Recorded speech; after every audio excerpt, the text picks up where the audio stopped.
Ven, haz tu obra en mí, límpiame de mi maldad. Y se hacen multitud de naciones, como bien lo dice la Escritura, y somos parte, sentimos ese llamado a volver, ¿no es cierto?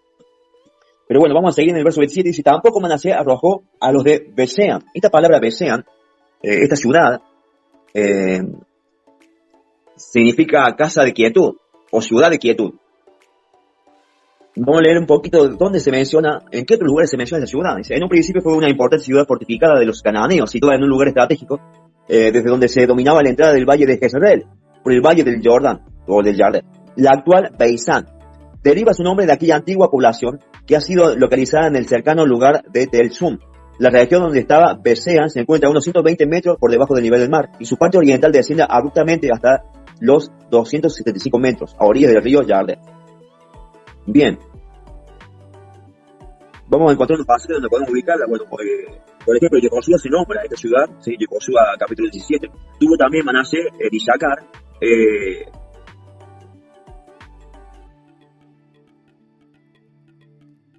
y Nacer a Besean, justamente esta ciudad de Quietud, y sus aldeas, y sus aldeas, y los moradores de Endor, y sus aldeas, y los moradores de Megiddo, y sus aldeas. Toda esa ciudad que estoy mencionando ahora, la vamos a poder ver un poco más adelante y a ver qué menciona, qué relato importante hay de la Biblia que sucedió en su lugar.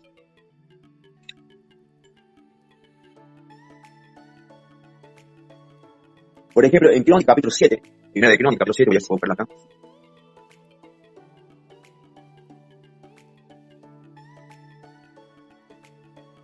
Pues se nombra también algo de los hechos.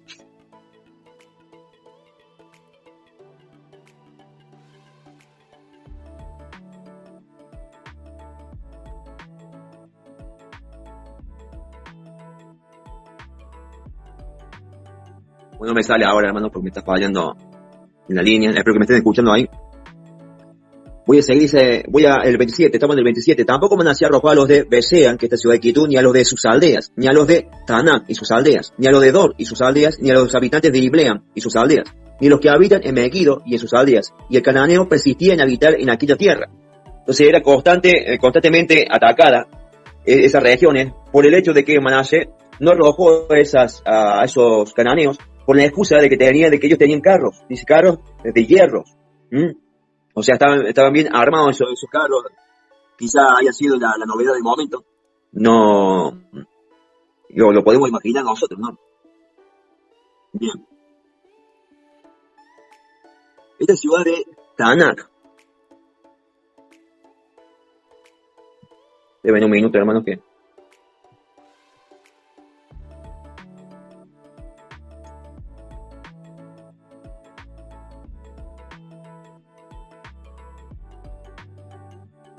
Bueno, ahí vamos. En Besean, la ciudad esta que estaba nombrando, aquí encontré lo que quería compartirles. Besean, casa de tranquilidad, es una antigua ciudad situada entre el valle del Jardín y el valle de Jezreel, le había dicho, al sur del mar de Galilea.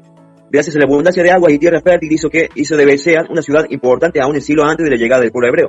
Besean no pudo ser sometida por la tribu de Manasés, la acabamos de leer, y aunque ya para el siglo X, antes de la era común, la ciudad formaba parte del reino de Shlomo. En Primera de Reyes, capítulo 4, verso 12, allí Shlomo, cuando erige el templo, cuando termina de hacer el templo, le pone cargas, o sea, le pone tributos a pagar a estos pueblos de los cananeos que habían quedado en la tierra. Fueron los únicos a los cuales él le dio cargas pesadas para realizar. O sea, su pueblo quedó eximido de hacer cargas pesadas y lo utilizaba a estos pueblos para realizar ese tipo de tareas. Luego de perder en el monte Gilboa, Saúl y sus hijos son colgados por los filisteos en el muro de Besean. Eso está en 1 Samuel, capítulo 31, verso 10. Para la época griega y romana, Besean se llamaba Escitópolis y era parte de las 10 ciudades que formaban la Decápolis. Por ejemplo, eso lo podemos ver en Mateo. Voy rapidito para allá. Mateo capítulo 4, verso 25. Dice que le siguió mucha gente de Galilea. Entonces ahí estamos que él empezó su ministerio en la región norte de la Jerusalén. Dice que y le siguió mucha gente de Galilea, de Decápolis, de Jerusalén, de Judea y del otro lado del Jardín. Vemos que esta ciudad de Decápolis vendría a ser la que estamos nombrando nosotros, esta Besean, ¿sí? O esta casa de tranquilidad. En otro pasaje, el escritor dice que todos los hombres valientes se levantaron y anduvieron toda aquella noche y quitaron el cuerpo de Saúl y los cuerpos de sus hijos del muro de Besea. Y viniendo a Jabes, los quemaron allí. Esto fue en la derrota de Saúl y Jonathan, en 1 Samuel capítulo 31, donde relata ese hecho. Entonces, siempre hablando del reino del norte, siempre hablando de de Israel, las 10 tribus, ¿no? Que quedaron divididas, uno se fue para el norte y otro para el sur. Hay otra ciudad también significativa que vamos a ver aquí, y habla precisamente de Geser. Por ejemplo, seguimos leyendo el 28. Dice, pero cuando Israel se sintió fuerte, hizo al cananeo tributario, mas no lo arrojó. Entonces justamente viene ahí la mención de Primera de Reyes, ¿no? Donde Shlomo también le pone cargas a todos aquellos pueblos cananeos, ¿no? Y le hace que rindan tributo, o sea, pagan impuestos. El 29 dice, tampoco Efraín arrojó al cananeo que habitaba en Geser. Ahora Geser es una antigua ciudad cananea que se menciona aquí, por ejemplo, y se encontraba cerca de la actual Ramla. Geser se menciona en los siguientes pasajes bíblicos, por ejemplo, en Josué capítulo 10, Josué capítulo 12, el 16, Primera de Reyes capítulo 17, y en Primera de Crónicas capítulo 6. Geser también se menciona en el registro de egipcio del Imperio Nuevo, desde Tumnosis III. Se dice que en esta ciudad había rastros o vestigios, ¿no es cierto?, arqueológicos, de que la civilización egipcia habitaron en ese lugar antes de la toma de los hebreos, por supuesto, del pueblo de Israel. Actualmente el Geser se identifica con Tel Geser, que se encuentra entre Jerusalén y Tel Aviv. Ahora quería hablarles, mis hermanos, de lo que sería esta partecita donde menciona Megiddo, ¿sí? Y arrojar un poco de información acerca de esta ciudad que es relevante para los otros tiempos. Megiddo, una de las ciudades más importantes de la Tierra Prometida, situada a unos 90 kilómetros al norte de Jerusalén, a unos 31 kilómetros al sureste de la moderna Haifa, ocupado un terreno de algo más de 4 hectáreas, sobre un montículo conocido en la actualidad como Tel el Muselim, y que se eleva casi a 21 metros por encima del valle en el que se encuentra. Esta región tiene una ubicación estratégica, situada en el lugar estratégico que domina la fértil sección occidental del valle de Jezreel, la llanura de Esdrelón, conocida también como la llanura del valle de Megiddo. Según las crónicas también se menciona este pasaje, se menciona esta región y Zacarías 12, ¿sí? Vamos a leer Zacarías 12. Dice, ese día el lamento de Jerusalén será tan grande como el lamento de Hadadrimón en la llanura de Megiddo.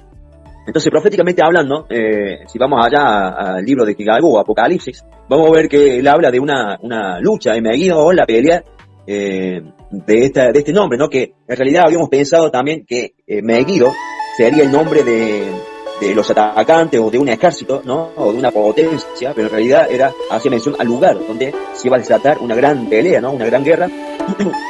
Siguiendo con este relato, por ejemplo, este lugar, ¿no?, controlaba fácilmente las importantes rutas comerciales y militares que allí se cruzaban. Tanto en la historia bíblica como en la extra bíblica se habla de las muchas batallas decisivas que se libraron cerca de Megiddo, debido a su posición dominante. En la proximidad de este lugar, junto a las aguas de Megiddo, el juez Barak derrotó a las poderosas fuerzas de Javín mandadas por Sisara, unas fuerzas que contaban con 900 carros equipados con hoces de hierro. Eso lo podemos ver en Jueces capítulo 4, capítulo 3 y capítulo 5. En Megiddo murió el rey Ocosías de Yehudá, después de haber sido herido mortalmente cerca de Iblea, por órdenes de Jehú. En esta misma ubicación encontró la muerte del rey Josías de Judá, cuando salió al paso del ejército egipcio del faraón Neco, que se dirigía al río Éufrates para ayudar a los asirios. Eso podemos verlo en Segunda de Reyes, capítulo 23 y capítulo 30. Bien, mis hermanos, ya no tengo más nada para aportar acerca de este pasaje. Voy a hacer el micro para que puedan comentar ustedes, mi hermano, a ver qué les parece, qué opinan.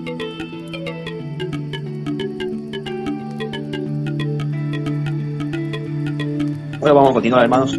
Vamos a darle continuidad al estudio. Ahí sí está lista mi hermana Marí y puede continuar. Yo le cedo micro. Adelante, hermano.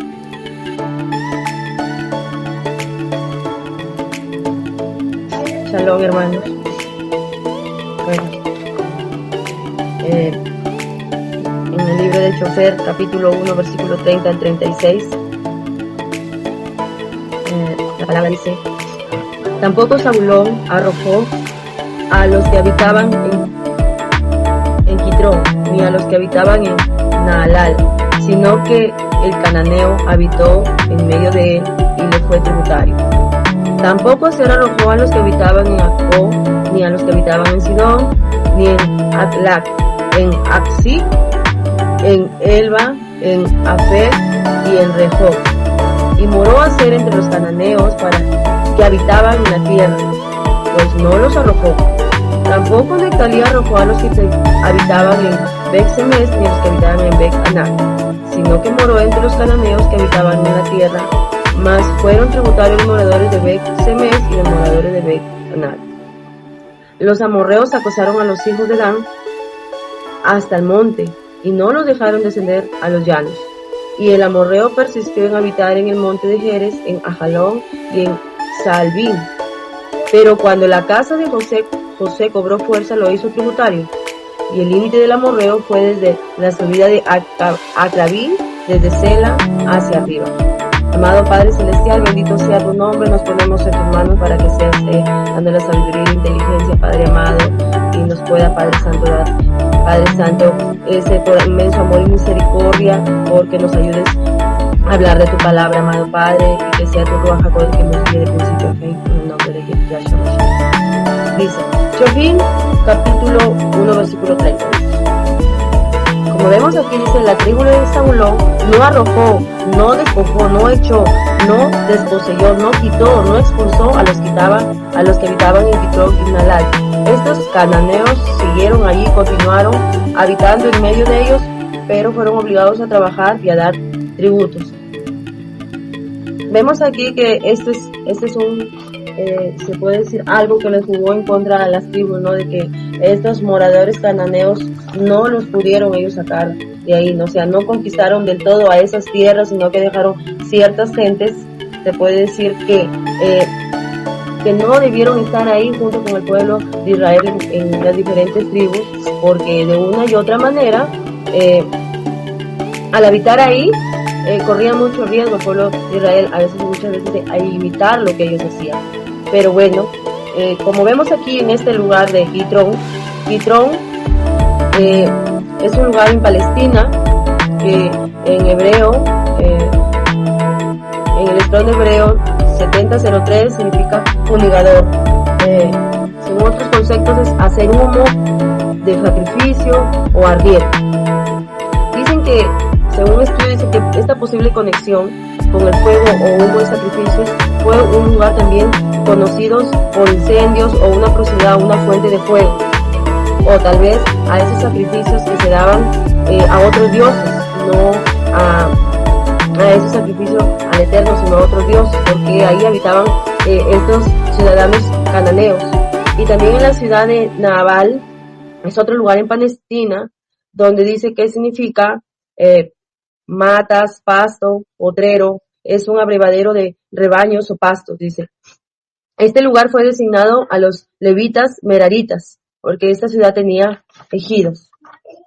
Cuando vemos aquí en Kitrón de este fuego o humo a sacrificios, entonces nosotros no podemos, se puede decir, hacer una referencia al fuego extraño, que hablaba en Levítico capítulo 10, versículo 2. Entonces dice aquí en Levítico 10:2, dice, salió fuego delante de Yahweh, los quemó y murieron. Esto fue en cuanto a los hijos de Aarón que dieron fuego extraño. En Levítico capítulo 10, versículo 9 al 11 dice, no beberéis vino ni licor cuando entres a la tienda de reunión, distinguen lo santo y lo profano. ¿Por qué es que hace referencia a estos textos? Porque muchas veces el fuego extraño de lo que dieron estos varones, hijos de Arán, según estudios dice que tiene que ver que ellos posiblemente no estaban aptos su ser para poder dar, se puede decir, un servicio al Eterno. Y en este caso dice que tuvo que ver también que posiblemente ellos pudieron estar en vino, haber bebido, ¿no? Entonces, haber estado embriagados. Entonces dice que muchas veces este fuego extraño tiene que ver con una ceguera, un enturbamiento espiritual de la visión y el entendimiento. Eso tiene que ver también con la insensatez.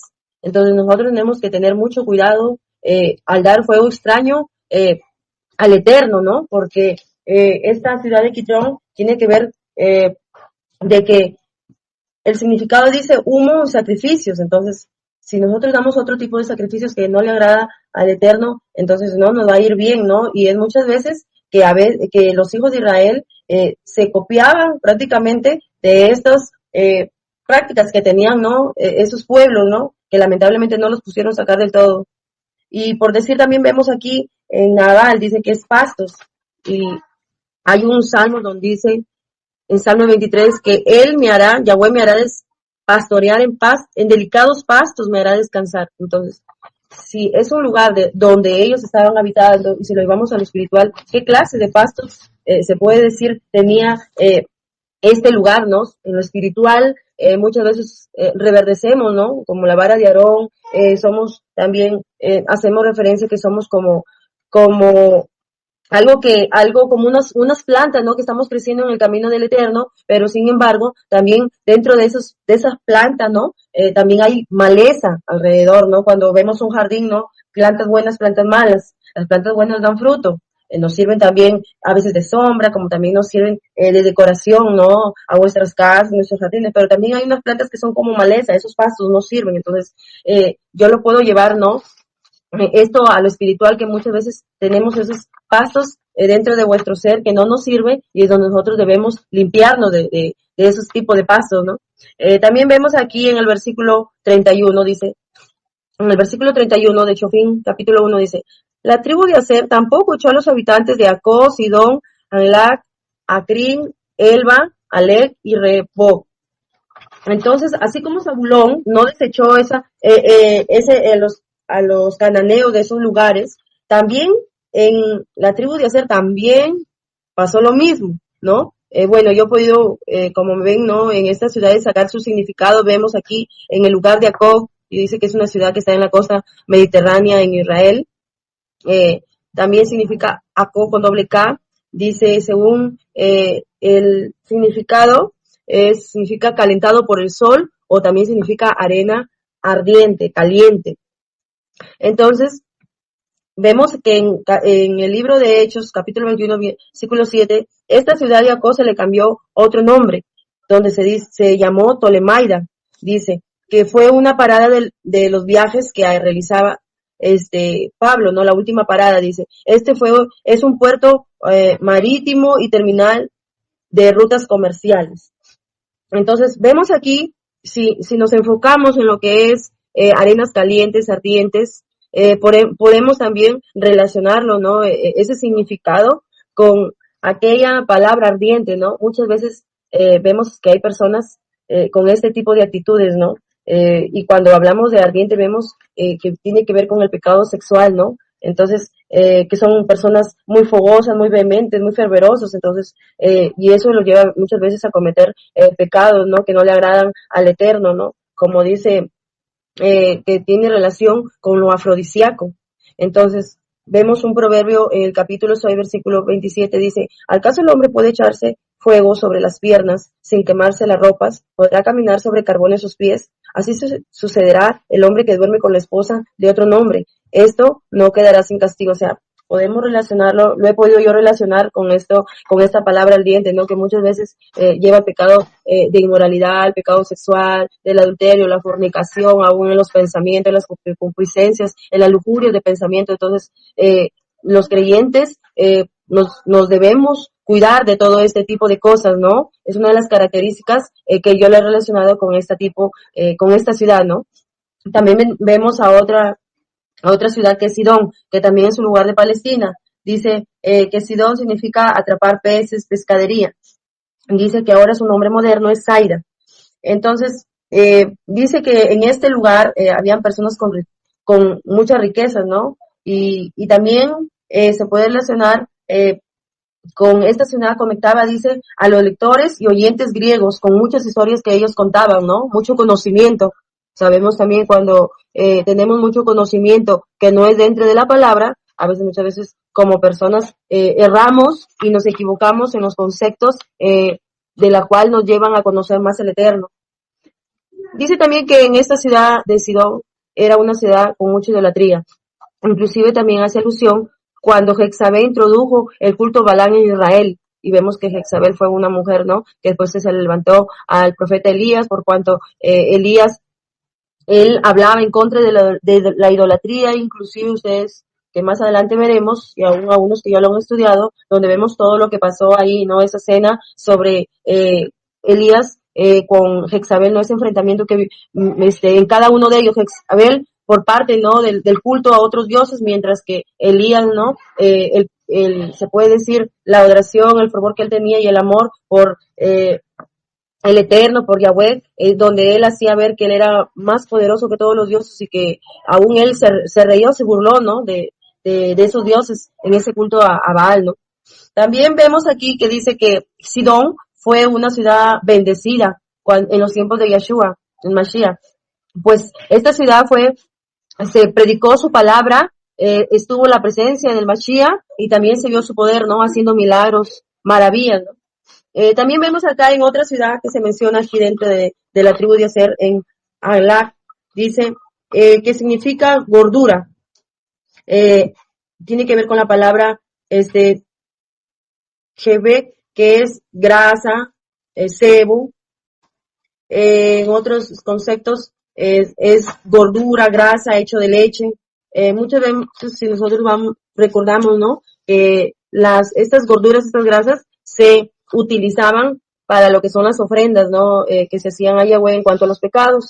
Pero si estas grasas, este significado, ¿no? De grasa, gordura, ¿no? Este tipo de grasas, ¿no? Se puede decir así, lo relacionamos con los cananeos porque como ellos estaban en ese lugar y no querían salirse, podemos ver que no es un tipo de bien utilizado, ¿no?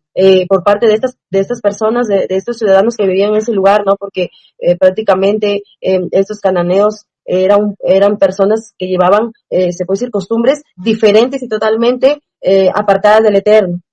También vemos aquí también en la ciudad de Axim, que significa traicionero, engañoso, mentiroso. Ese es el significado de esa palabra, de ese territorio. Dice que esta está localizada en la llanura costera.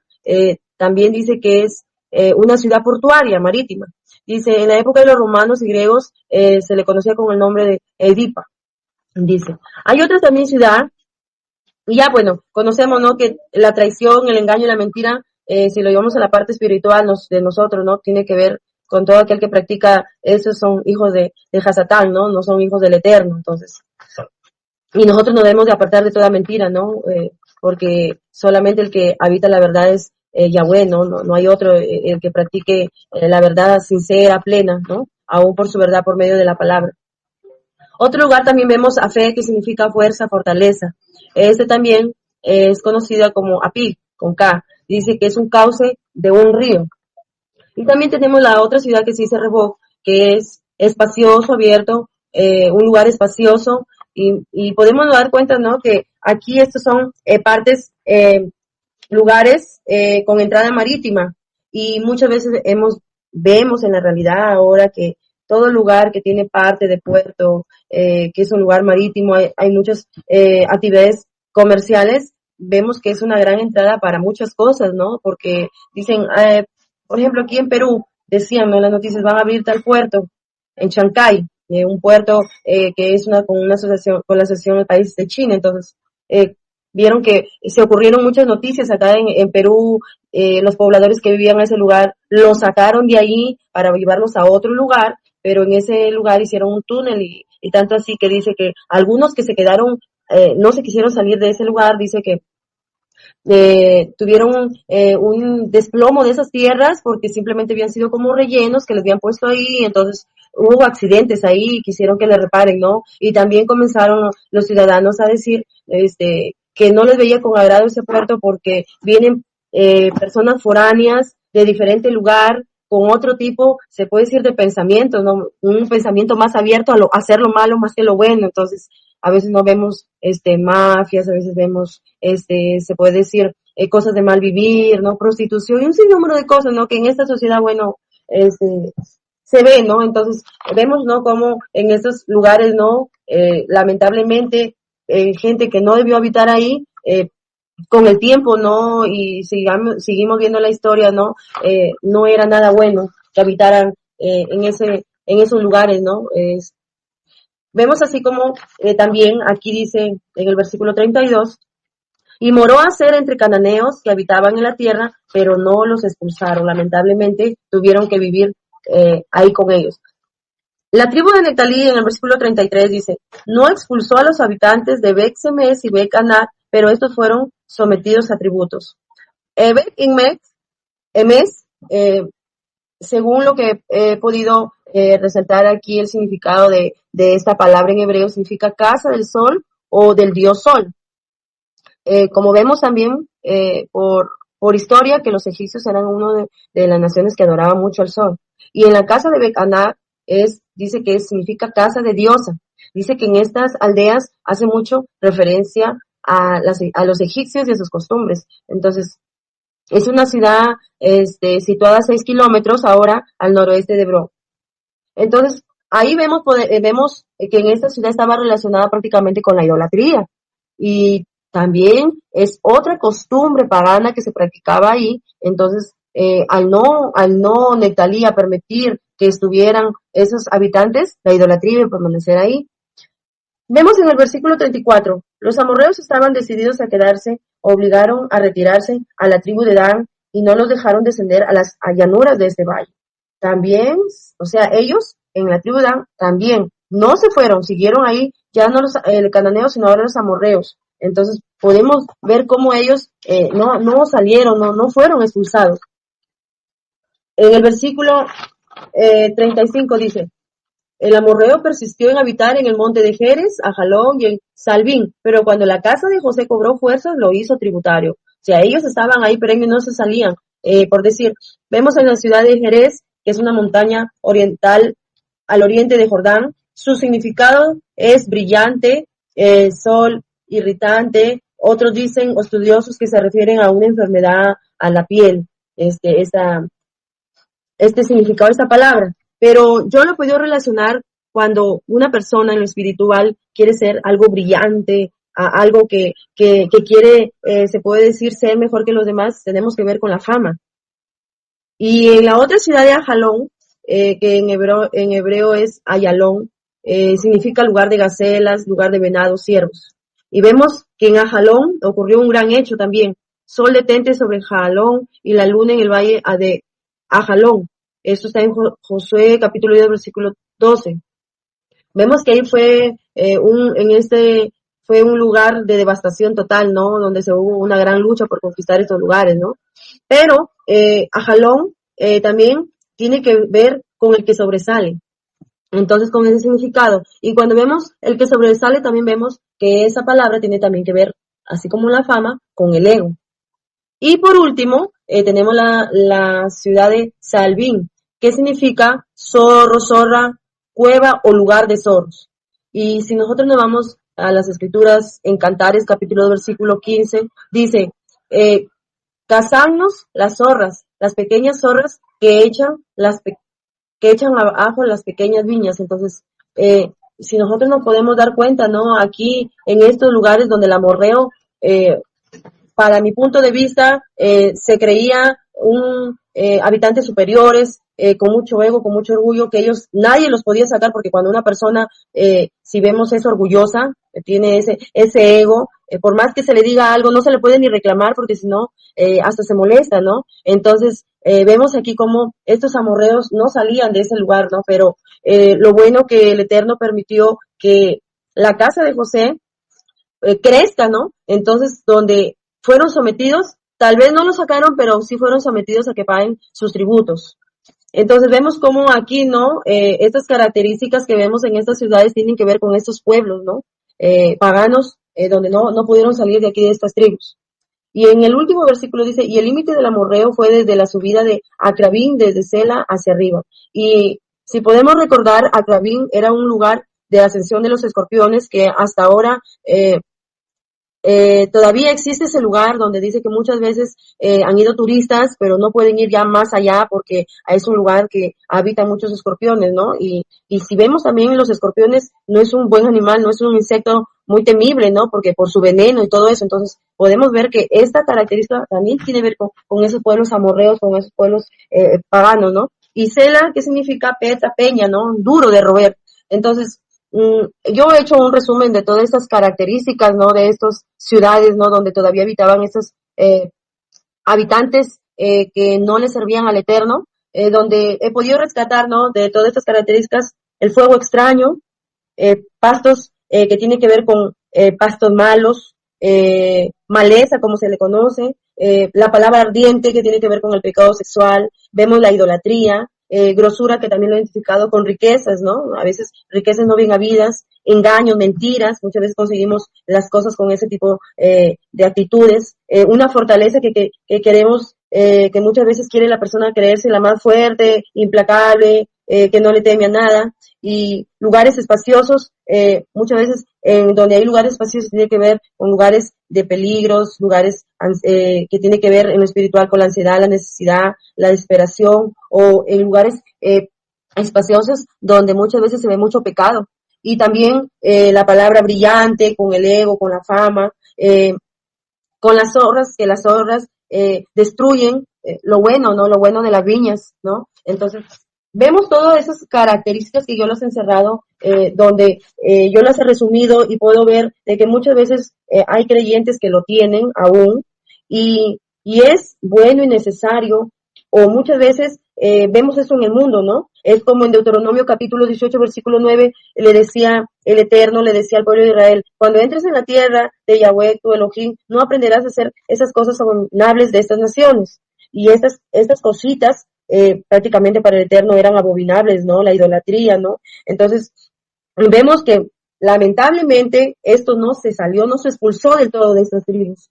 Y donde muchas veces fue el decaimiento de esta nación, ¿no? Como decía un hermano, lo vemos ahora, cómo está en guerra, cómo tiene que pelear, ¿no? Todos ya no le sirven al Eterno, ¿no? Se han apartado de él, se han alejado de él. Entonces, estas cositas estas características son las que hacen aún nosotros como creyentes a que también nosotros nos alejemos, que si nosotros no lo erradicamos en nuestra vida espiritual, eso no nos ayuda a nuestra vida espiritual a caminar con el Eterno. Y como vemos, una referencia con el libro de Romanos capítulo 2, capítulo 12 del versículo 2 al 4, que yo lo he hecho un resumen, dice, no imiten las conductas ni las costumbres de este mundo, más bien dejen que Yahweh transforme en personas nuevas al cambiar la manera de pensar. Y así nosotros también, cuando nosotros dejamos estas pequeñas cosas que nos hacen mal como creyentes, ¿no? Entonces, si nos dejamos limpiar por el Eterno, tanto por la palabra como en su Ruach Jacob, en su Espíritu Santo, como en la oración, entonces nosotros vamos a poder ser un día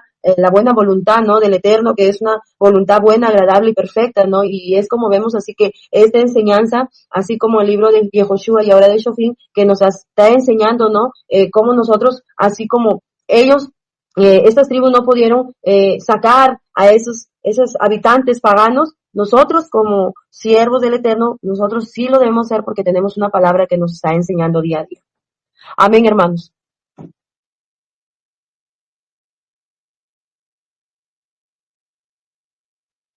Amén, hermano Elías.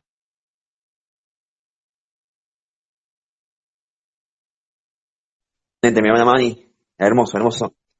La verdad, mucha enseñanza en esos pequeños textos. Muchas gracias por el trabajo, igual que todos ustedes, mis hermanos. Vamos a continuar. Si tienen alguna aportación, algo que compartir, hermanos, por favor, les pido que lo hagan ahora.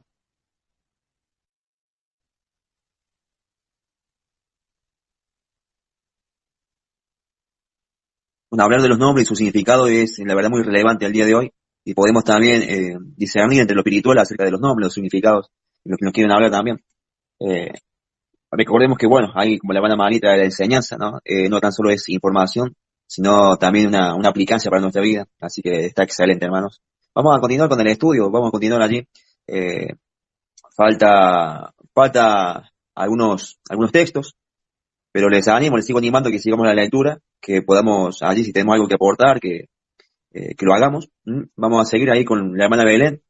Mi hermana Belén, le cedemos micro para que continúe. Bueno, gracias. Continuando con el hilo de este libro de Jueces, vemos en el capítulo 2 que empieza sobre que el Malach de Adonai se manifiesta en Boquim, ¿no? Entonces, el Eterno sube de Gilgal, que era el lugar donde estaba el arca, el lugar donde estaba el tabernáculo, y trae y nos recuerda de cómo siempre el tema este de la memoria está, ¿no? Es siempre el tema de acordarnos, de no olvidarnos, de hacer un ejercicio activo, de recordar las obras del Padre en nuestras vidas, de dónde nos sacó, de dónde venimos, cómo nos acompañó, cómo nos guió, cómo nos salvó en el pasado, y para poder ver dónde estamos parados y para de esa forma, bueno, hacer algún tipo de estrategias al futuro. ¿Por qué? Porque viene de Gilgal, que es donde está su presencia, a Bohim. Y Bohim es un lugar que significa hacer duelo. Lo que Bohim viene de Bacá, que esa es la raíz primaria, ¿no? Que es del hebreo 10:58, que significa llorar, lamentar, hacer duelo, endechar. Entonces, lo que puedo observar es que cuando ya estamos en la tierra prometida, que tenemos estas guerras en contra de nuestros enemigos y hemos salido vencedores, tenemos esta siempre tentación o tendencia a confiarnos, ¿no? A quedarnos como a sentarnos en ese lugar. Pero también lo que vemos es que el asentarnos y el quedarnos en esa situación de comodidad también trae o sea, podemos estar disfrutando, ¿no? De los momentos en que estamos bien, pero no quedarnos solamente en ese lugar, sino ir más allá. Entonces, acá, por ejemplo, lo que yo me pregunto es si el Eterno se manifiesta porque estamos en ese lugar de llanto y de duelo, o si nuestro duelo hace que Él se manifieste, ¿no? ¿Por qué? Porque, bueno, vemos que este territorio es un territorio de llanto, de duelo, de congoja, ¿no? Entonces, bueno, quizás muchas veces esta angustia nos hace también salir de esa comodidad, ¿no? De esa sensación de seguridad. ¿Pero para qué? Para poder continuar con el crecimiento, para poder salir adelante. Entonces dice, yo nunca voy a romper mi pacto con ustedes. Es decir, también vemos lo que sería que toma la iniciativa, ¿no? Toma la iniciativa y se acerca hacia su pueblo y le dice, bueno, yo hice un pacto con ustedes y yo, por mi parte, no voy a romper nunca ese pacto.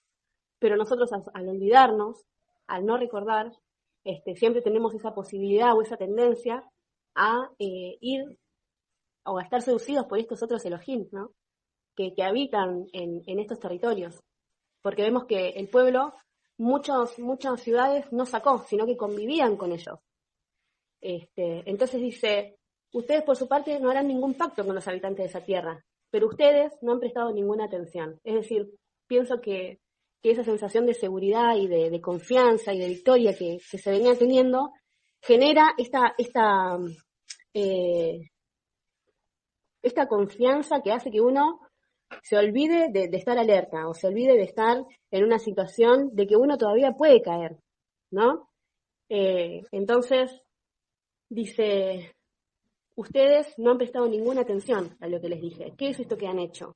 Entonces en el 3 dice, por esto también dije, yo no los echaré, o sea, a los enemigos, a los habitantes de esa tierra, delante de ustedes, sino que ellos estarán en sus costados, y sus dioses se convertirán en trampa para ustedes. Y acá cuando usa costados, la palabra en el interlineal es, ya les digo, es como, bueno, la raíz primaria básicamente viene siendo el que se opone, los costados. En el 3.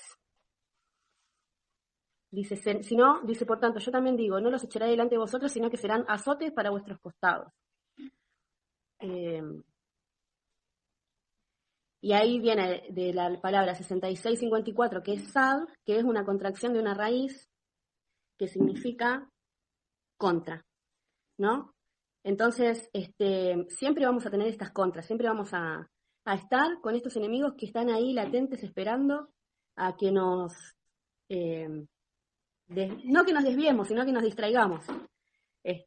¿Para qué? Para caer en su trampa. Y ahí la trampa es enredar lazo, pero que viene de Yacush, o sea, que está el cazador. Estos son estos cazadores, como en el Salmo 91:3, que dice, te guardará del lazo de cazador y de la peste destructora. Bueno, ahí la palabra es Yacush, que es el cazador que pone la trampa ¿no? Y bueno, las trampas están ahí, digamos, para nosotros, siempre van a estar las trampas. Y bueno, entonces, una vez que estas trampas siempre están por todos los territorios, dice, cuando el Malas de Adonai habló estas palabras a todos los hijos de Israel, ellos comenzaron a llorar. Y bueno, lloro acá es la misma palabra que Bohim, que es lo que veíamos en el 2.1. Y entonces vemos que siempre tenemos la oportunidad de hacer teshuvá. Siempre tenemos la oportunidad de volver, de que cuando nos damos cuenta de que la estamos pifiando, de que estamos yéndonos del camino, podemos volver. Y bueno, quizás el lloro es el lloro, el llanto, el duelo, es una de las herramientas que hay para hacer recapacitar al creyente. ¿Por qué? Porque ya vemos que teníamos ya tenemos los pactos, tenemos la tierra, tenemos nuestro altar en Gilgal, sabemos de dónde salimos, o sea, sabemos a dónde no queremos volver, y tenemos al Eterno que siempre tiene la iniciativa de llamarnos y de mostrarnos en qué situación estamos para volver, ¿no? Entonces, bueno, esta situación de lloro y de llanto es la herramienta y es la oportunidad para acordarnos y para recapacitar. Muchas veces podemos acordarnos a través de, bueno, lo que ya sabemos y lo que hemos aprendido, y muchas veces, bueno, tenemos que pasar por la situación de estar llorando y por este territorio, digamos. Entonces, cuando el Malas de Adonai habla estas palabras a los hijos de Israel, ellos comienzan a llorar y a aullar a lo más alto de sus voces. Y bueno, y el 5 finaliza diciendo, así que llamaron el nombre de ese lugar, Boquim, llorando, y sacrificaron allí para al Eterno. Entonces volver siempre con estos sacrificios, con ofrenda, y volver siempre al Eterno que tenemos nuestra... bueno, que eso lo vamos a ver a lo largo de todo este libro, ¿no? De cómo cuando muere el líder por excelencia, que es Josué, el pueblo sin una cabeza es como que recurrentemente vuelve, ¿no? a olvidarse, a no tener en cuenta los logros que llegan a alcanzar. Entonces, bueno, es sabemos que en todos los territorios en los que podemos estar, podemos llegar a olvidarnos, podemos llegar a descarriarnos, pero siempre el Eterno va a tener este primer paso de volver hacia nosotros y llamarnos la atención, para que también nosotros salgamos de esta confianza en nosotros mismos y salgamos de la seguridad. Y bueno, muchas veces quizás el crecer y el corregirnos implica que nos pongamos en estas situaciones de dificultad para poder crecer. Así que bueno, este es mi aporte de hasta hoy.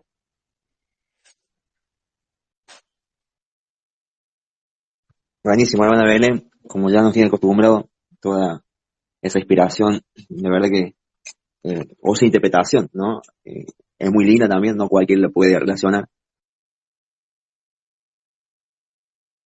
Así que, bueno, mis hermanos, si quieren comentar algo, adelante, comentemos, aportemos. Bueno, solo un pequeño comentario o sea, para edificar más el estudio de la hermana Belén terminando. Porque la palabra dice que el que reconoce su pecado y se aparta encontrará misericordia. Y bueno, es muy edificante eso. Sí, tal cual, ¿no? Creo que muchas veces, bueno, creo que es por la propia dureza de nuestro corazón, ¿no? Que muchas veces tenemos que pasar por esa situación de que el Eterno nos sacude y nos llama la atención para justamente no olvidarnos, para acordarnos, para estar atentos, para no bajar la guardia más que nada también. Así que está muy bueno.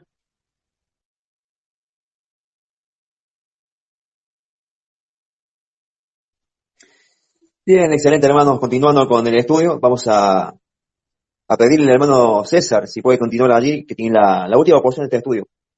Cedo micro, mi hermano César, adelante.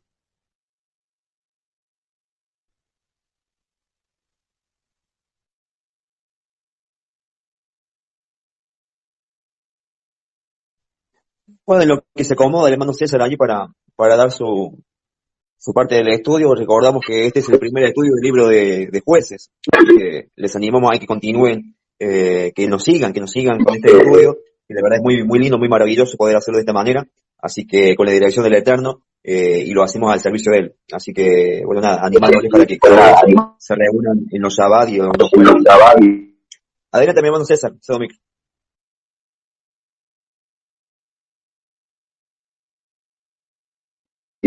Sí, ¿qué tal? Buenas tardes. Un poquito de interferencia.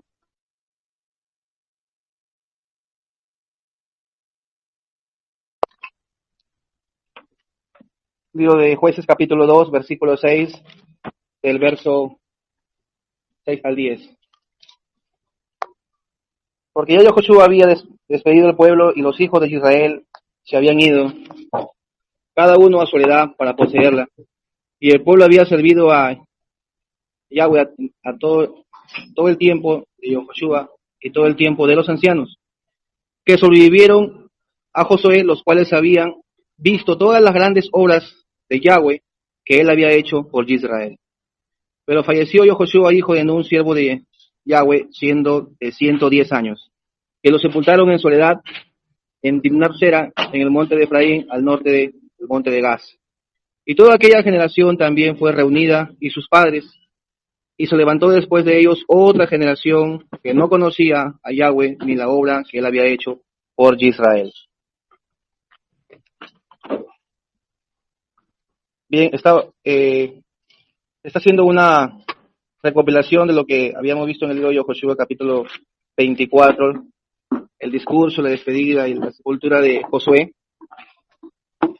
y habla el principio de una patente de una nueva generación que no conocía a Yahweh, ni tampoco conocía al siervo que los llevaba a la tierra prometida, que era Josué o Yahoshua. Y también dice el versículo 7, dice, ¿no? Y el pueblo había servido a Yahweh todo el tiempo de Yahoshua. Y también habla, y todo el tiempo de los ancianos, está hablando de los hombres encargados de decenas, centenas, millares, de cada jefe o líder de cada tribu. Entonces, habla de la muerte de Yahoshua, que posiblemente dicen estudios entendidos que estuvo a cargo casi entre 45 a 40 años, un aproximado, que lideró y llevó a la recopilación y a la distribución de las tierras, y todo el discurso que hizo en Siquén, en el monte Ebal, y de sus restos que fueron enterrados, sepultados, ¿no?, al norte del monte Gaz, en la tierra de sus padres, Efraín.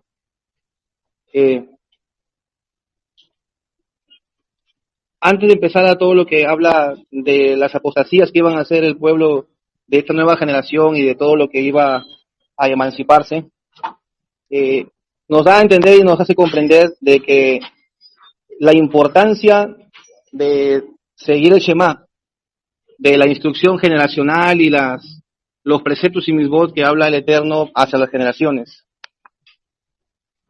Después de la muerte de este líder, se puede decir entre comillas, ¿no?, porque más que líder era un guía espiritual, y nos damos cuenta que también en algunas partes el mal manejo del liderazgo corrompe y perturba a veces las masas que siguen, pero en este caso la palabra el Eterno pone en su Torah, una Torah viviente, que nos da a entender de que en este caso era diferente, ¿no? Cuando habla un proverbio que dice, un Mishlei dice, ¿no?, que cuando el justo gobierna, el pueblo se alegra, pero cuando el justo está en prevaricación o dominación, el pueblo gime. Pero en este caso, el pueblo era los descendientes, la genealogía y la generación era la que estaba, se iba en una bisectriz, no seguía la línea.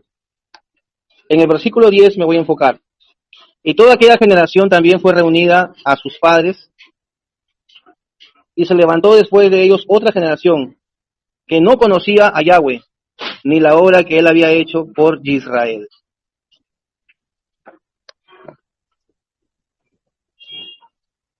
Entonces, dice, y toda aquella generación también fue reunida.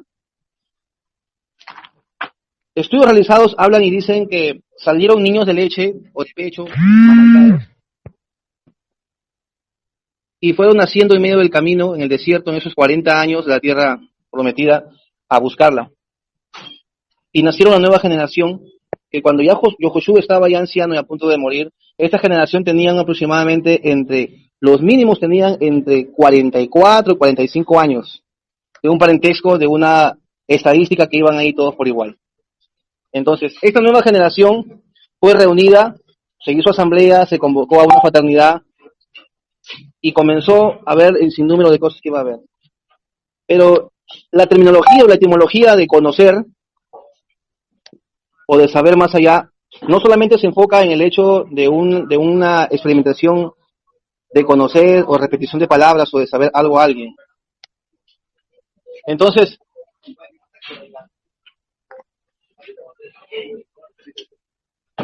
habla el hecho y está dando a entender de la circunstancia que tiene que ver con todo esto, del no conocer más allá de lo que nuestros sentidos pueden hacer o pueden disipar, ¿no? Lo que la esencia humana que el Eterno ha puesto en cada uno de nosotros es hablar y entender, oler, ver, gustar o sentir, sino que habla de un conocimiento que emana más allá de la trayectoria desde un principio. Vemos en el libro del Génesis que el conocer hablar dice que significa del término yadat en el hebreo, que no solamente significa que lo conoce hoy, sino que es algo más allá, que se experimenta de algo o de alguien que se ha conocido en un término profundo. Cuando vemos aquí que Jueces habla y dice de que toda aquella generación fue reunida y se levantó después otra generación que no conocía a Elohim, da a entender de que nunca lo conocieron. Da a entender de que no hubo un trato, una familiaridad, y no hubo un acercamiento de una predestinación, dicen muchos entendidos. Por ejemplo, la primera vez que vemos esta palabra lo encontramos en el Bereshit, capítulo 2, versículo 9, donde dice, ¿no? Yahweh Dios hizo nacer de la tierra todo árbol delicioso a la vista y bueno para comer, también el árbol de la vida en medio del huerto, y el árbol de la ciencia y el del bien y del mal. Entonces, de ahí comienza el término Yadat, que es una ciencia que no se estudia, que no se repite, sino que proviene del verbo Yadat, que significa conocer, pero no en el sentido de superficial o intelectual, ¿no? O sea, superficial decía de lo que nuestro cuerpo puede hacer con los sentidos que tenemos, sino en el aspecto, ni tampoco en el aspecto intelectual de poder memorizar o hablar, o la repetición de las palabras o de una memotecnia, sino en un sentido profundo e incluso de algo íntimo, se puede decir. Como vemos en el aspecto de Bereshit 4.1, cuando habla, Génesis 4.1 dice, y conoció Adán a su mujer, a Java, y conocer nuevamente el término Yadat, lo que llamamos un conocimiento hoy en día, que puede ser un aprendizaje o algo intelectual, o una repetición memorizada, ¿no? Lo que nos enseñan en el colegio, o de repente uno se repite para poder tener en el examen, o de repente un estudiante, una carrera universitaria, no en ese aspecto, sino en el sistema específico y en la mente, se puede decir, el término Yadat tiene que ver con una aplicación de un aprendizaje más profundo. Habla, por ejemplo, nosotros somos un ser viviente que para muchos estamos compuestos por cuerpo, alma y espíritu, pero para otros dicen que no. Pero los que tenemos este concepto ya generalizado y principal, que somos cuerpo, alma y espíritu, el conocer en el cuerpo no entra, porque el cuerpo es uno que es el templo del espíritu, del Ruaj, pero el cuerpo es finito, porque se acaba, se descompone y se va al polvo. Del polvo somos y del polvo volveremos. Y el espíritu tampoco entra ahí, porque realmente somos el espíritu, hablando del Ruaj de la vida, el hálito de vida, la esencia que hizo al hombre, entonces es la vida, ¿no? Dentro de la inhalación y la exhalación está metido ahí una parte del Ruaj, del neuma, entonces el hálito de vida, la composición hablando de la ciencia, la materia, ¿no? Pero el espíritu sube, cuando el hombre deja de existir, el espíritu sube a la presencia del Ruaj. Y tiene que ver mucho más con el sentido del alma, porque el alma es la inmortalidad y es la esencia de toda la vida eterna. Pero, por eso es que da a entender y dice que toda esta generación fue reunida a sus padres. Obvio, los padres tal vez tenían concepto y podían entender las cosas que había hecho el Eterno con Moshe, con Yahoshua, y todavía las cosas que iban a hacer con ellos.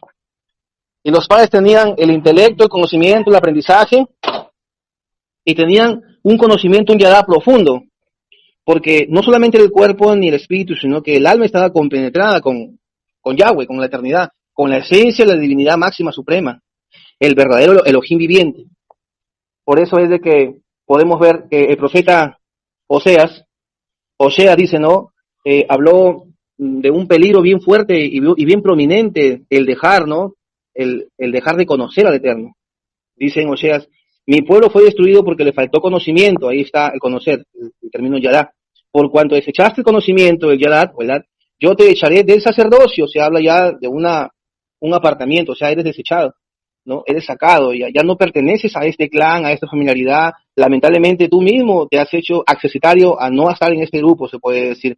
Más cuanto más en la existencia del ser y de militar en el camino de Yahweh en su Torah, ¿no?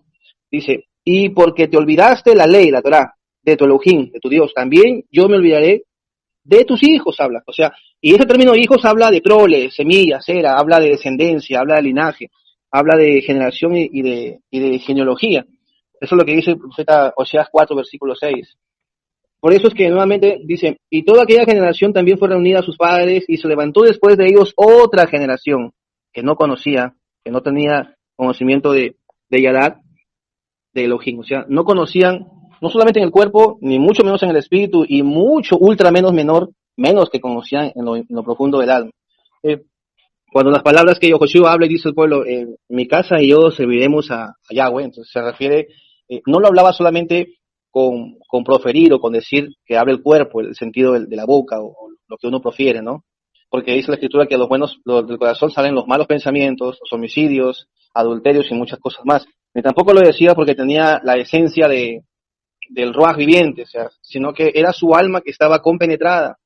En uno de los libros de folclore hebreo habla y dice que el Eterno tiene dos pocillos o dos vasijas, una a la derecha las almas redimidas y otra a la mano izquierda, conoce las almas predestinadas, ¿no? Las que no lo son. Entonces, ya conocía toda esta esencia. Entonces, da a entender y promulga todo esto. Ahora, cuando dice que la generación se levantó e hizo cosas infructuosas, da a entender de que no conocía el contexto, no sabía la particularidad de lo que era o iba a hacer estas generaciones. Y vemos que el término generación está metido dentro de la genealogía, porque la genealogía abarca la línea ascendente o descendente, abuelos, bisabuelos, tatarabuelos, la línea ascendente antes de un ser humano, y y el contexto, la línea descendente después de uno mismo, vuestros hijos, vuestros nietos, bisnietos, tataranietos, y así sigue la línea, o sea, se compone un árbol genealógico. Por eso es que cuando en el Bereshit comienza el Eterno a desglosar, comienza a hablar el traductor, no el que supuestamente comienza al momento de escribano a proferir y habla la genealogía, los hijos de Adán, los hijos de Seth, los hijos de Noah, comienza a desglosar la genealogía, o sea, de padres a hijos. Pero dentro de la genealogía se especifica una rama que se llama la generación. Y la generación abarca unas particularidades, nacimientos de personas de la misma índole o de las mismas años de parentesco o contemporaneidad, de que puedan generar algo o distorsionar algo o aumentar algo. Entonces, esa es una generación. La generación está metida dentro de la genealogía. La genealogía abarca todo el árbol genealógico para poder desglosar más práctico. Y la generación es una ramita del árbol, se puede decir. Ahora, ¿qué vemos con todo esto? Las generaciones fueron conformadas, generaciones de 40, 50, 60, 70, 80, y vemos el libro de el Teilín, capítulo 90, versículo 10, nos podemos ir ahí. Teilín 90, versículo 10, habla y especifica de un término de una generación propicia que posiblemente estamos viviendo en estos últimos tiempos, o en estos últimos décadas. Verso 10 dice, los días de nuestra edad son 70 años, y si en los más robustos son 80 años, con todo, su fortaleza es molestia y trabajo, porque pronto pasan y volamos. Ahora, está hablando de una generación de 70 años, que posiblemente sea el contorno general de la vida de un ser humano. Bienaventurados y bendecidos son los que ya pasan la etapa octogenaria, ¿no? Más de 80, o nonagenarios, o el centenario, ¿no? Que todavía hay gente que por factores genéticos, alimenticios, también factor emocional, porque el factor emocional, la enfermedad es tripartita, muchos la catalogan así, y bueno, mi punto de vista, yo sí tengo una parte de poder tener algo en cuanto a esta base, ¿no? Enfermedad espiritual, enfermedad emocional y enfermedad física, ¿no? Y antes de llegar a la física se pasa por la enfermedad espiritual y de ahí afecta la parte emocional, las emociones internas de cada persona que debilitan cada órgano, y está comprobado también, bíblicamente, científicamente, y también habla la parte de la enfermedad física, ¿no? Entonces, da a entender y dice, los días de nuestra edad son 70, es una edad de generación exacta, y los más robustos 80. También tiene que ver esto con en el año del 47 o 48, cuando Israel fue florecida y toma parte de la figura literaria, la higuera, ¿no? Entonces da a entender también, y muchos cronistas y muchos genealistas o genetistas hablan también de la edad que posiblemente venga a ser esta última generación perversa, dice, demanda señal. Entonces, se tiene que ver mucho con lo que esta generación se levantó en el tiempo de Yehoshua y comenzó a hacer un montón de abominación, prevaricación, cosas horrendas, o actos, ceremonias, liturgias, pactos, donde realmente el pecado estaba tanto que posiblemente llegaba a lo que era el colmo del amorreo.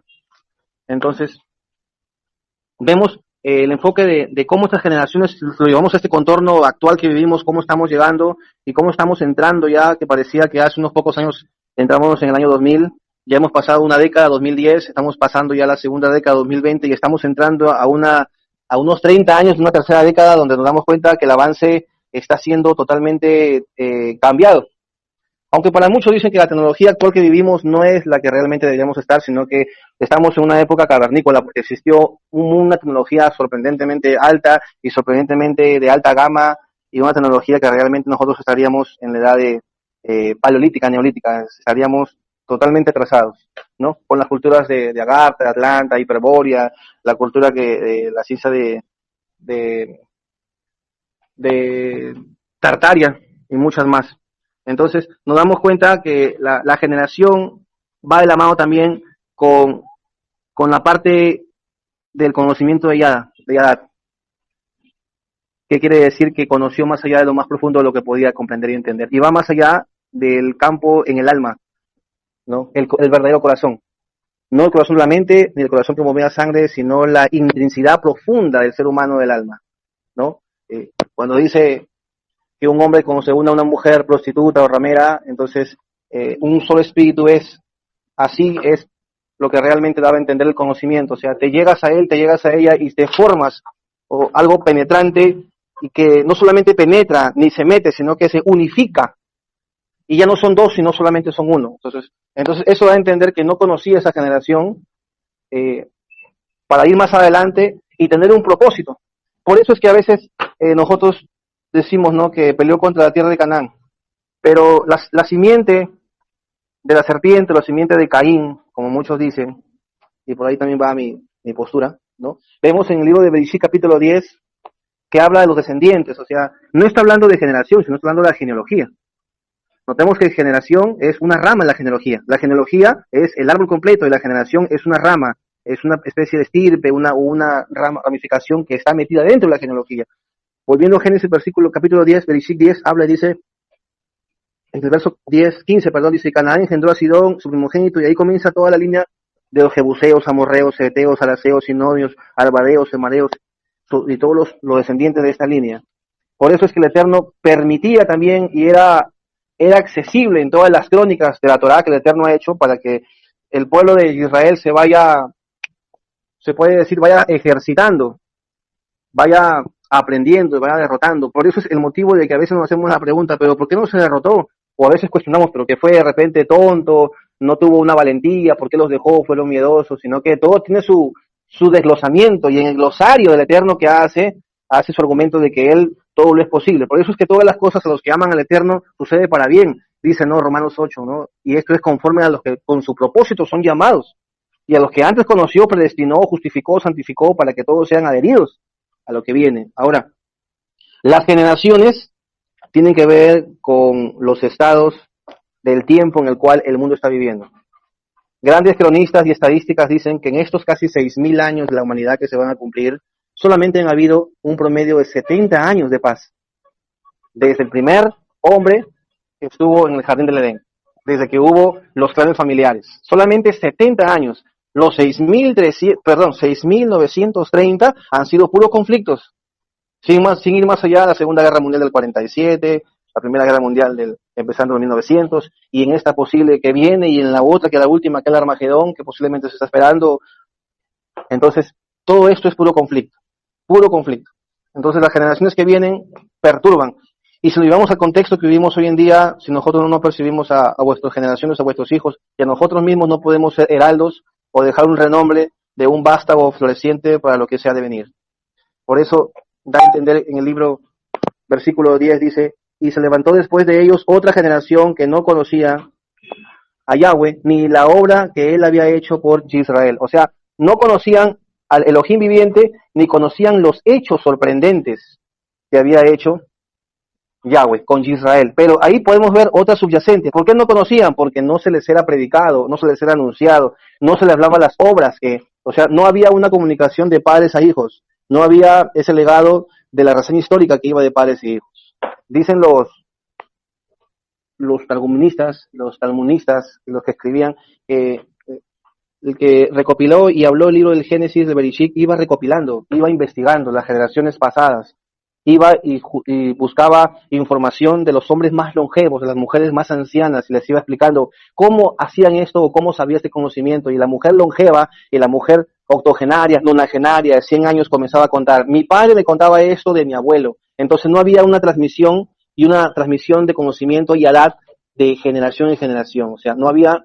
Los padres entonces se habían olvidado, decían muchos comentaristas, por el afán de la tierra prometida, con el afán de la promesa del pacto, de la tierra que fluye leche y miel, se habían enfocado en la parte material, física, económica, que no es mala, pero habían dejado el vallado abierto para que no estaba cercado el cerco perimétrico, y habían dejado puertas donde las generaciones que estaban no conocían las hazañas. Vemos también a Rahab, la ramera, cuando le dice a los dos espías, le dice, nosotros conocemos y sabemos y hemos escuchado lo que ustedes han hecho con Misraín, con Faraón, lo que su Dios, lo que su Elohim viviente ha hecho con la cultura y con el estatus social jerárquico, monárquica de Faraón. ¿Cómo ha hecho todo esto? Pasaron por el mar y los carros de Faraón fueron vueltos y revueltos por las ondas del mar. Entonces, la cultura de los antiguos se transmitía unos a otros, pero nos hacemos la pregunta, ¿cómo ella sabía si no tenía parentesco hebreo, no tenía conocimiento de padres e hijos, sino que también es subyugado y es abyegado? Hay gente que a veces no profesa Torah, no lee la palabra del Eterno, pero tiene una inclinación de nacimiento, y ya también el Eterno lo predestina. O sea, los hijos de la luz, los hijos de la oscuridad, ambos inclinan a ese tipo de esencia. Los que son de la luz a la luz, los que son de la oscuridad. O sea, por eso es que da a entender de que la generación se inclina a sus deseos. Generación X, generación Y, generación Boomer, ¿no? Y realmente cada década, la estadística de la ciencia habla de que cada década es una transformación en el mundo. Cada 10 años se transforma el mundo en el aspecto de cultura, de formación, de salud. De cada sistema se desglosa y se va cambiando. Es como que cada sistema a nivel mundial va tomando una metamorfosis en el campo educacional, farmacéutico, tecnológico, digital. Hasta no se han dado cuenta que hasta en la cultura de las predicaciones, hasta en la cultura del enfocar la palabra, los términos van cambiando, pero eso lo hace la tecnología. Y en el aspecto también del conocimiento, pero el que conoce y el que discierne y el que entiende, la palabra puede ser modificada en cualquier forma, pero tiene que seguir siendo la palabra.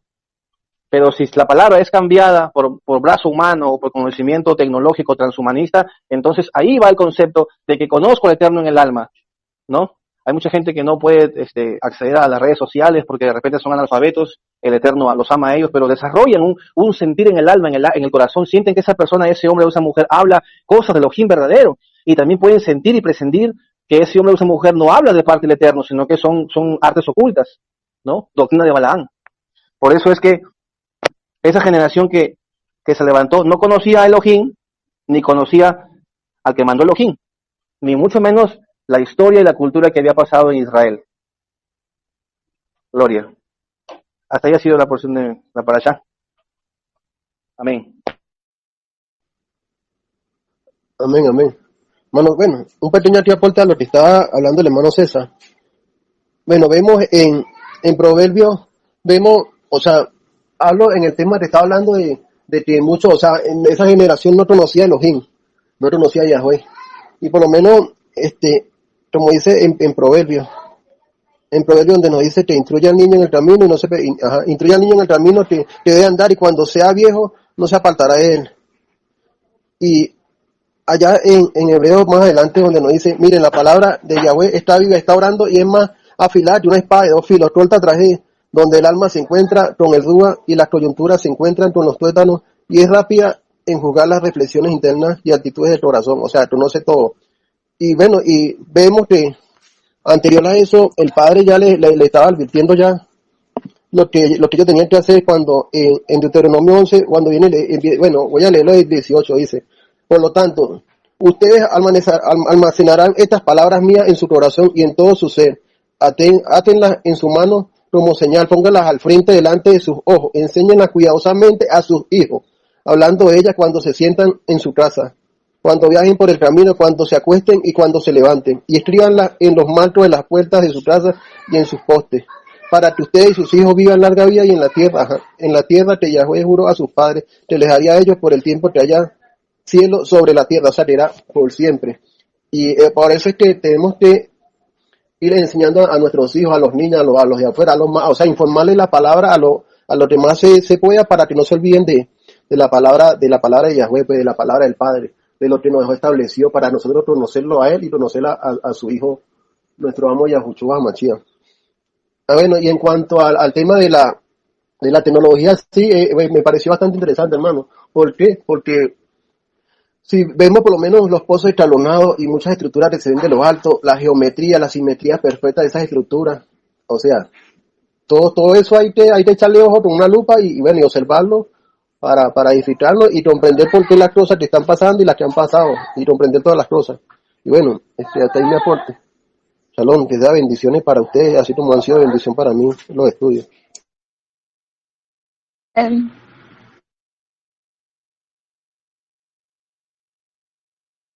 Qué bueno, hermano, qué bueno, aleluya. Todo arraba al Eterno por esa enseñanza, hermano César.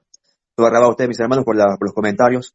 Bueno, no sé si quisieran hacer algún tipo de comentario o acotación. Es el momento. Si no, para dar por terminado este estudio. Y sigamos conectados, hermanos, para hablar acerca de otros temas. Edwin no me contestó.